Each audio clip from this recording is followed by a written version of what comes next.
Selamat datang kembali di Duit Oke bersama dengan saya Leo, perencana keuangan keluarga Anda.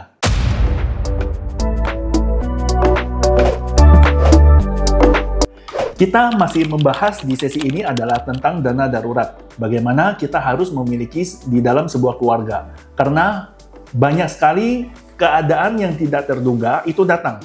Perencana keuangan itu bicara tentang bagaimana agar kita mampu bertahan di saat tantangan itu datang. Kita tidak bisa membicarakan bagaimana tantangan itu nggak ada. Tantangan itu mungkin akan tetap ada, namun bagaimana kita akan mampu melewati tantangan itu di dalam kehidupan kita. Nah, saya punya cerita. Ada seorang teman yang saya kasih tahu, saya bilang, penting banget loh kita mempunyai dana darurat. Namun, sang teman tersebut merasa punya banyak kebutuhan yang lain yang lebih urgent. Contoh ya, ketika dia mempunyai banyak rezeki dan anaknya ulang tahun. Itu yang dirayain bukan cuma satu kelasnya aja loh, tapi sampai 3 kelas, bayangin ya. Wah, kelas yang sebelah juga ikut ditraktir. Itu kan budgetnya kan sangat besar sekali, benar nggak? Pengeluarannya itu membengkak. Nah, saya bilang apakah itu memang diperlukan sementara ada hal vital yang lainnya yang masih belum terpenuhi? Nah, itu yang menjadi pertanyaan saya. Suatu hari, tanpa pernah disangka, saya juga cukup kaget ya. Saya mendapat satu berita dari teman saya tersebut, dan itu bagaikan petir di tengah siang hari ya. Teman saya mengatakan bahwa dia terkena kondisi yang namanya kanker usus ya. Dia adalah seorang wanita dan dia cukup bergaya hidup sehat sebenarnya selama ini, dan dia cenderung mengkonsumsi segala sesuatu yang herbal. Namun Tuhan mengizinkan agar ia mengalami kondisi yang namanya kanker usus. Nah, pada saat itu dia cukup tenang. Kenapa? Karena dia merasa dia memiliki perlindungan asuransi dari BPJS. Nah, ketika operasi berlangsung, semuanya tercover oleh BPJS. Namun, permasalahan mulai muncul. Ketika setelah operasi, ternyata kondisi kanker tersebut membutuhkan sebuah kemo. Nah, kemo tersebut itu sangat banyak sekali obat yang harus diinjek ketika dia kemo kan. Ada beberapa macam, 3 jenis seingat saya. Namun yang menjadi permasalahan, itu ada satu jenis obat yang sudah tidak di-cover oleh BPJS. Itu yang menjadi permasalahannya. Kenapa? Karena obat jenis itu memang cukup mahal, apalagi untuk daerah-daerah untuk yang kanker usus itu gitu. Dan sejak 2022, itu memang sudah tidak di-cover oleh BPJS. Nah, sementara teman saya, dia membutuhkan satu set kemo, itu adalah 12 kali kemo. Nah, satu kali kemo itu harus injek obat tersebut, itu adalah sekali injek 15 juta. Kebayang nggak? Kali 12, itu 180 juta. Diam-diam uang harus keluar 180 juta. Oke, singkat cerita, teman saya itu, dia ready, dia siap, dia mempunyai celengan, akhirnya dia terpaksa pecah celengannya ya. 180 juta beres, tidak ada masalah. Nah, kemudian dalam perjalanan waktu, dia dinyatakan sembuh, kita semua juga sangat senang, kita bersyukur, kita syukuran, dan namun kembali lagi, hari bahagia itu tidak berjalan cukup lama. Beberapa bulan kemudian, ternyata kok kambuh lagi loh, ya. Jadi kadar CA di dalam tubuhnya meningkat kembali. Dan kemudian dokter mengatakan harus dilakukan satu set kemo lagi. Nah, satu set kemo yang kedua ini, itu juga butuh 12 kali kemo gitu. Dan kalau kita hitung-hitung 15 juta kali 12 kali itu sama dengan 180 juta. Yang terjadi apa? Sahabat saya itu terpaksa harus jual mobilnya. Padahal, kebayang nggak sih? Dia punya 3 anak ya. Sekarang antar jemputnya itu pakai motor. Nah, itu kan menjadi satu kondisi yang cukup miris ya. Kenapa? Karena saya berpikir, apakah saya sendiri kurang mendorong dia sebagai sahabat saya untuk betul-betul memiliki dana darurat yang lebih, ya? Karena dana darurat seperti yang kita bahas di video-video sebelumnya, itu ada 2 kondisi. Kondisi yang biasa, itu 3-6 bulan pengeluaran, maksimal 12 bulan pengeluaran. Kondisi yang luar biasa ini, kita butuh persiapan paling nggak 5 tahun pengeluaran.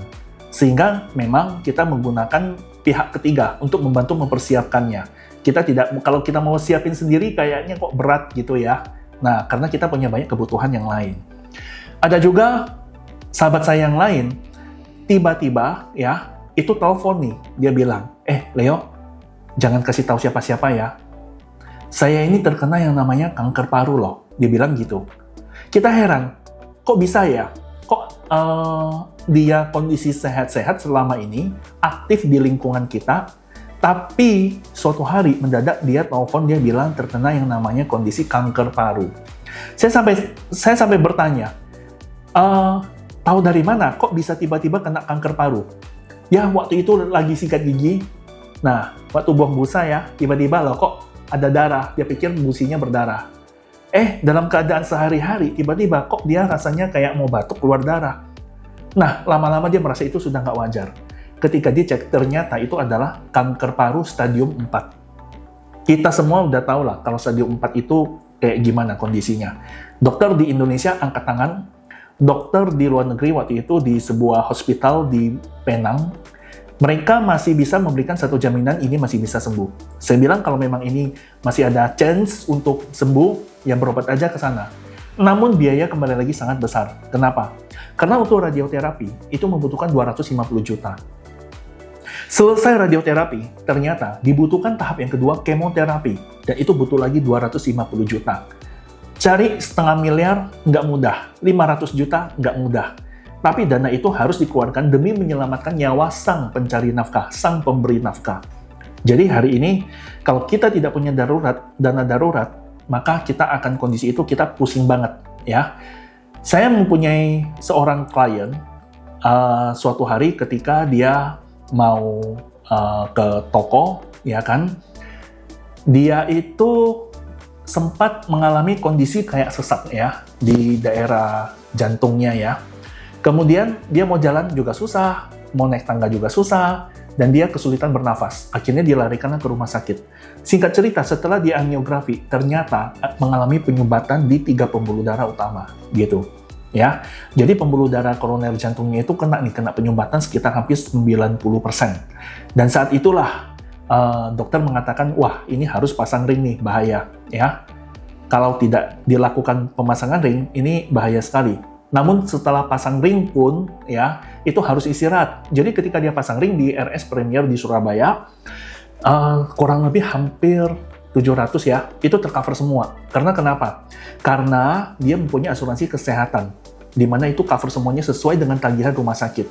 Nah, namun permasalahan tidak berhenti sampai di situ. Ketika pulang dari rumah sakit, dokter berpesan apa? Harus istirahat dulu beberapa bulan ke depan, jangan aktivitas berat, jangan ke toko, dan sebagainya. Bisa kayak gitu kan gimana sih? Penghasilan bisa menurunkan ya. Ya syukur-syukur kalau misalkan masih ada karyawan kepercayaan yang bisa untuk bantu buka tokonya, gitu kan. Nah, pada saat itu sedang terjadi, ya setelah dia pulang dari rumah sakit, dia mendapat transferan berapa? 1 miliar. 1 miliar. Saya mau tanya, di luaran sana, apakah ada yang bisa bantu kita 1 miliar? Ini dia mendapat transferan 1 miliar. Kenapa kok dia mendapat transferan 1 miliar? Karena sudah direncanakan. Amit-amit nggak minta. Kalau sampai ada kondisi sakit kritis terjadi, maka kita mendapatkan biaya hidup sebesar 1 miliar. Dan ini bisa kita pakai untuk biaya pemulihan, biaya kehidupan sehari-hari, dan pengeluaran yang harus dikeluarkan selama kita tidak mampu bekerja itu bisa tertangani dengan baik. Ya. Kemarin saya juga punya seorang teman, ya, dia di daerah Kupang sana, kasihan juga ya. Suatu hari dia pulang dari toko, dia jam 6, dia istirahat, dia mandi, tidur, dia bangun, jam 8 malam dia main-main sama anak. Jam setengah 9 dia juga makan-makan, udah dimasakin sama istrinya. Jam 9 dia mau ke toko nih, ketika dia ke toko tiba-tiba dia mengalami kondisi apa? Dia mengalami kondisi, dia ambruk mendadak, kayak orang merangkak gitu ya, dan separuh mukanya itu merek gitu ya. Jadi saat itulah terjadi serangan stroke. Usia masih 38. Nah, yang agak menyedihkan bagi kita ya, selain kondisi itu tentunya ya. Saat itu ketika dicek, ternyata perencanaan yang pernah direncanakan oleh teman tersebut itu ternyata perencanaannya itu dalam posisi pause. Ya, pause, berhenti. Jadi dia pernah merencanakan, tapi dia tidak meneruskan perencanaan itu. Sehingga dia sempat mengambil asuransi untuk kondisi sakit kritis, namun tidak diteruskan. Polisnya akhirnya lapse, non-aktif, sehingga tidak bisa memberikan cover apapun. Nah, kita cukup sangat menyayangkan itu, ya. Karena di awal dia sudah memulai dengan baik. Kenapa dia tidak meneruskan perencanaannya itu? Andaikan hal itu kita ketahui lebih cepat. Namun, apa daya, nasi sudah menjadi bubur, polisnya non-aktif, polis insurance-nya tidak ada satupun yang bisa bekerja. Akhirnya ya terpaksa pengobatan menggunakan BPJS ya, dengan plafon BPJS yang sudah ada. Nah, dari beberapa kisah yang saya ceritakan tersebut, kita dapat melihat bahwa sakit kritis itu bisa terjadi pada siapapun tanpa peringatan biasanya dan tanpa gejala. Karena rata-rata yang terjadi kondisi sakit kritis itu tiba-tiba ketahuan. Tiba-tiba muncul kondisi yang kalau dicek itu udah stadium 3, stadium 4 gitu. Saya punya klien, seorang om dan tante, mereka bercerita gini. Ya benar Neo, memang penting sekali kita mempunyai perlindungan untuk kondisi sakit kritis. Kenapa? Karena gini, sang tante tersebut bercerita bahwa ketika sedang COVID beberapa tahun yang lalu, dia itu mamanya itu kena kondisi stroke. Akhirnya harus dirawat dan kebanyakan dirawat di rumah karena BPJS ada plafonnya ya. Jadi nggak bisa di rumah sakit terus. Nah kemudian ketika di rumah tersebut, yang merawat ini kan si tante tersebut. Tante itu bilang, saya sebenarnya kita ini 3 bersaudara loh, dia bilang. Nah, yang kakak-kakaknya ini sebenarnya adalah pengusaha, ya. Tapi ternyata pada saat sang mama terjadi kondisi sakit kritis, yaitu kondisi serangan stroke itu, ternyata kakaknya ini justru nggak bisa bantu nih sepeser pun, ya. Kenapa? Karena pada saat COVID terjadi, mereka tuh ternyata mengalami kekacauan keuangan, ya. Kenapa? Karena omset udah turun drastis, ya kan? Terus kena pembatasan ini, gerak kita banyak orang dirumahkan, ya kan? Nggak bisa buka toko juga. Dan kemudian angsuran ke bank itu harus jalan terus, ya. Sehingga mereka mengalami kesulitan uang yang luar biasa gara-gara COVID. Nah, akhirnya tante itu bilang, Leo, tante ini cuma seorang dosen, dia bilang. Om sendiri cuma seorang tukang elektro, dia bilang gitu, ya. Kami bukan orang yang berlebihan, kami bukan pengusaha, kami bukan orang yang punya banyak duit, ya kan? Kami sampai jual mobil, nggak apa-apa. Yang penting mama bisa terawat dengan baik, ya kan? Nah, zaman dulu tidak ada perlindungan kondisi sakit kritis seperti ini. Zaman sekarang, ketika om dan tante melihat ada program yang bisa melindungi kita, pengeluaran kita, biaya hidup kita terhadap kondisi ketika terjadi sakit kritis, om dan tante langsung sangat respect. Kita harus punya ini. Kenapa? Karena kita punya anak cuma satu nih, anak tunggal. Ya, om dan tante tidak kepengen ketika besok terjadi kondisi yang sama seperti mama saya dulu. Wong tante aja punya 2 saudara, pengusaha tapi nggak bisa bantu karena mereka juga terlilit masalah keuangan yang cukup serius saat itu. Apalagi anak saya anak tunggal. Om dan tante tidak mau menjadi beban pikiran dari anak kami, anak satu-satunya loh. Ya, jadi yang kami mau itu adalah kami memiliki perencanaan untuk perlindungan kondisi sakit kritis. Sehingga ketika itu terjadi, mungkin anak akan merawat kita. Namun beban keuangan, kami tidak mau beban keuangan itu ditaruh di pundaknya dari sang anak. Ya, karena kami paham, BPJS ada keterbatasan. Ya kan? Nah, jadi belajar dari kisah-kisah itu, banyak sekali program di luar yang bisa kita pakai untuk melindungi diri kita dari kondisi serangan sakit kritis terhadap bencana keuangan yang bisa ditimbulkan akibat sakit kritis, ya.